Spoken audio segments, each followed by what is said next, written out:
I see the earth start spinning in reverse. It's as if time has heard about the tragedy of Fatima. The tragedy of Fatima still hurts when told backward.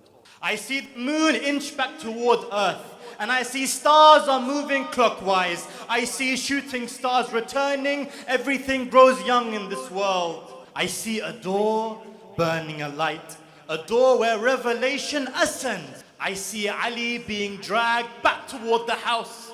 He's captured. I watch men on the floor. They're thrown up and they land in Ali's hands. They're thrown up and they land in Ali's hands. It's as if he's imploded and dragged their bodies inward. I see a tyrant on the floor and Ali grabs his collar. He pulls him up by his neck, angered like the Lord is angered. I see a tyrant on the floor and Ali grabs his collar. He pulls him up by his neck, angered like the Lord is angered. The men drag him back inside and pull his children to his side. Their tears roll into their eyes soften, less flustered. Ali is dragged back to his prayer mat, turns so his face with God is met. His hands by his side and he's lost in his prayer, as if only God mattered.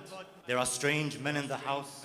There are strange men in the house, but they edge back toward the doors. I feel my heart break though, as there's one door they move toward, and there I see an unbreakable woman, broken on the floor, her black gown red with her blood, holding her rib as it's fractured. Muhammad's daughter by the door turns, holding her womb in pain, an unspeakable tragedy.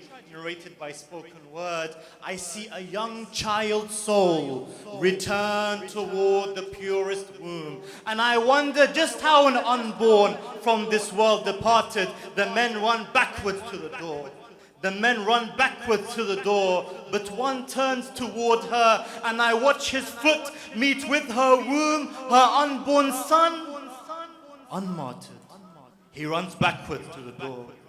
He runs backwards through the door. The Lady of Light seems to bleed no more. Zahra staggers to her feet, her back against the wall, her ribs shattered. The door was halfway open, half weighed by the air, half weighed by force. I see the door swing back, and behind it I see Fatima is crushed. He's crushed the wife of Khaybar's door's crusher behind that wooden door. From the voice of a walking Quran, the words Fiddiya can be heard. The door is against her, he's behind it, crushing her against the wall. I watch saliva flow up his chin, into his mouth. It is pulled, a nail has stabbed her side. It's inside her side, her insides torn, a thorn in a rose that even soiled, disappointed, scared. He pulls the door back and Fatima Zahra is pulled with it. The nail pulls out of her side and her rib is unfractured.